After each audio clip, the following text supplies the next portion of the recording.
I'm Mark Hussey, and I'm Vice Chancellor and Dean for Agriculture at Texas A&M, and it's my pleasure to serve as the moderator today. First of all, I'd like to welcome you to the webinar, and the goal of this webinar today is to provide an overview of some information that we feel that new leaders across the land-grant system will find useful. Nate Sorber has agreed to provide a brief overview on the history of the land-grant university system.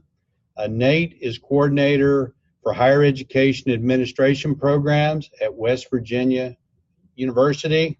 He's a scholar of public higher education history with a special focus on land-grant colleges.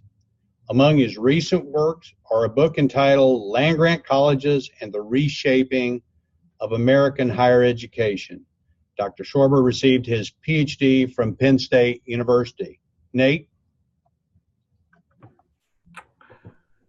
Thank you so much. I'm really happy to be here. As it was said, my name is Nate Sorber. I'm the director of the Center for the Future of Land-Grant Education at West Virginia University. It's really a pleasure to speak with you today about the history of the land-grant colleges and universities, these storied institutions that have been so critical for America's social and economic advancement. So if I can have my next slide, we'll get started. So the land-grant college movement begins with the passage of the Morrill Act of 1862, and it really was the federal government's first major foray into American higher education.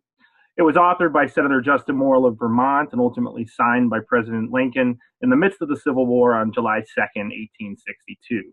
The legislation authorized the distribution of 30,000 acres of unclaimed federal land to the states per the number of congressional representatives in the state's delegation. The land was to be sold, and the proceeds were to form a permanent endowment in support of the so-called land-grant colleges. The Morrill Act provided really broad and paradoxical purposes for the land-grant colleges, stating that without excluding scientific and classical studies, and including military tactics, the land-grant colleges should teach such branches of learning as are related to agriculture and the mechanic arts, in such manner as the legislature of the states may prescribe, in order to promote the liberal and practical education of the industrial classes in the several pursuits and professions in life. So the early supporters of the land-grant bill, including Justin Morrill himself, argued that the land-grant colleges should reshape higher education in four important ways. The land-grant colleges should expand access to higher education of the children of workers, farmers, and other non-professional people, i.e. the industrial classes. The land-grant colleges should be useful for those seeking employment and opportunities in a changing economy.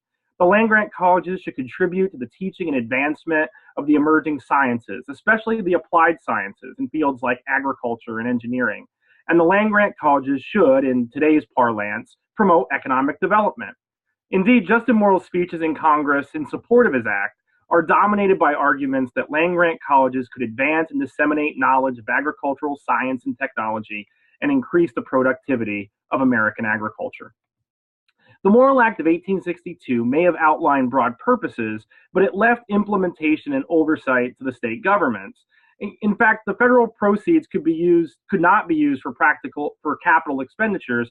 Thus, the states were often required to provide considerable investment on their own to maintain these institutions. Because of this decentralized approach, from the beginning, the land-grant colleges varied greatly across regional, state, and local political contexts. Some states founded new state agricultural schools to coexist with their state universities, like Michigan. Others used the funding to create their first state university, think my West Virginia University. Northeastern states attached the land-grant college to pre-existing institutions like Brown, Yale, and Dartmouth. And New York combined the federal funding with private philanthropy and built a modern research university. In short, from the beginning, there's been a great diversity of institutions hoisting the land-grant banner. Next slide, please. So in the decades following the original Morrill Act, there were new commitments by the federal government. So with partners like the USDA, state and county governments, and new land-grant institutions, we see an expansion and elaboration of the land-grant mission to achieve even greater educational, social, and economic impacts for greater numbers of people. The Hatch Act of 1887 advanced the earlier commitment that I talked about to agricultural research by contributing annual federal funds to support state agricultural experiment stations that were typically attached to and overseen by land-grant colleges of agriculture. The goal was to conduct and verify experiments that could have a direct impact on the nation's agricultural industry. The Morrill Act of 1890 provided additional federal funding to land-grant colleges in the form of annual grants, which proved to be critical for the survival of several land-grant colleges struggling to secure state appropriations. Kind of sounds like today. The law added the caveat that the states that forbade access to land-grant colleges because of race would not be eligible. However, the law stipulated that segregated systems would be in compliance. Thus, several southern states chose to build separate land-grant institutions for African Americans that persist today. The Smith-Lever Act of 1914, we can really understand this development by looking back to the end of the 19th century and the rise of agricultural populism that actually led to several campaigns against land-grant institutions. Groups like the Grange challenged land-grant colleges for being too focused on science or the liberal arts, for having admission standards that were too high for regular farm folks, and for not graduating enough practicing farmers. After dramatic encounters in state houses and Grange Hall, many land grants began to take seriously a need to provide greater practical benefit to farmers in rural communities. Land grant colleges inaugurated new outreach or extension divisions, and in 1914, the federal government provided lump and formula funding to support these or to support the creation of new extension efforts at land-grant institutions. The USDA, the land-grant colleges, local governments would all be critical partners in delivering useful knowledge from the land grants to the people.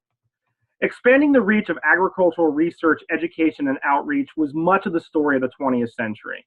Federal and state partners would build upon the foundation that we saw in the 19th century for the cause of social and economic advance.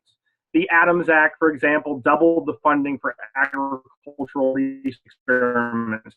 Nelson amendments doubled the Morrill Act of 1890 funding in 1907, as long as the institutions were preparing teachers for agricultural and mechanic arts.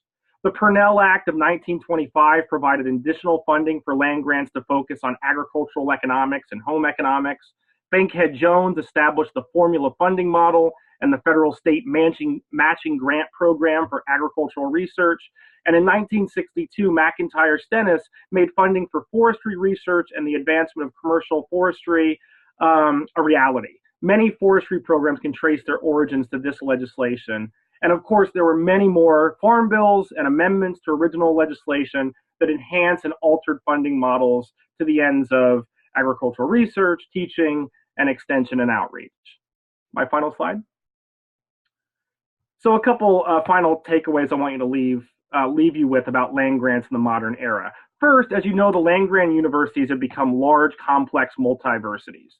Starting with the passage of the GI Bill, America entered an era of mass higher education, and with robust support from state governments in the 1950s and 60s, the passage of the Higher Ed Act in 1965, land-grant colleges were able to make significant gains in achieving their mission of expanding access to a broader population. During the Cold War era, many land-grant universities were well prepared to participate in the bonanza of federal research dollars, expanding on their traditional strength of agricultural research.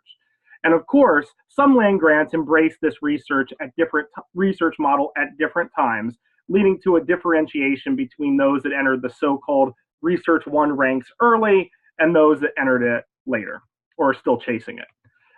Second, I would also add that in the modern era, we witnessed the continued evolution of the 1890 HBCUs, the addition of land-grant colleges to all the territories, and the designation of tribal colleges as land grants in 1994. Third, I would comment that without a doubt, research, teaching, and the dissemination of agricultural knowledge occurring at and through land grants had a considerable impact on the advancement and modernization of the agricultural industry.